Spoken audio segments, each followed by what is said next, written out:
नवरात्रि के 5वें दिन मां दुर्गा के स्कंद माता स्वरूप की पूजा की जाती है। स्कंद अर्थात कार्तिकेय, जो देवताओं के सेनापति माने जाते हैं, और माता यानी उनकी जननी। इस प्रकार वे स्कंद माता कहलाती है। जब दानवों का आतंक बढ़ा और तारकासुर नामक असुर अजेय हो गया, तब देवताओं की प्रार्थना पर मां पार्वती ने भगवान शिव से विवाह किया। उनके पुत्र कार्तिकेय स्कंद का जन्म हुआ, जिन्होंने तारकासुर का वध करके देवताओं को मुक्ति दिलाई। इसी कारण मां को स्कंद माता कहा गया। मां स्कंद माता का स्वरूप अत्यंत शांत और सौम्य है।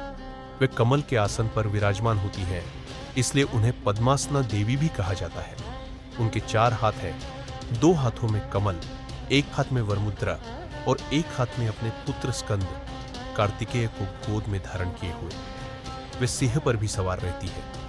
महत्व: 5वें दिन की पूजा से भक्त के जीवन में ज्ञान, वैराग्य और भक्ति का विकास होता है। वे विशुद्ध चक्र की अधिष्ठात्री देवी है।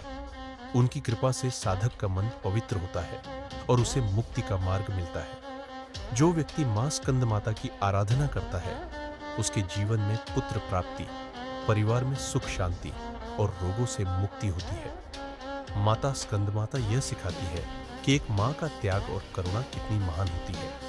वे भक्तों को अपने पुत्र समान मानकर उनकी रक्षा करती है। उनका आशीर्वाद साधक को धर्म, नीति और विजय की राह पर अग्रसर करता है। मंत्र: एयूएम देवी स्कंद माताये नमः। इस प्रकार नवरात्रि का 5वां दिन मां स्कंद माता की उपासना को समर्पित है, जो भक्ति, करुणा और मातृत्व की शक्ति का प्रतीक है।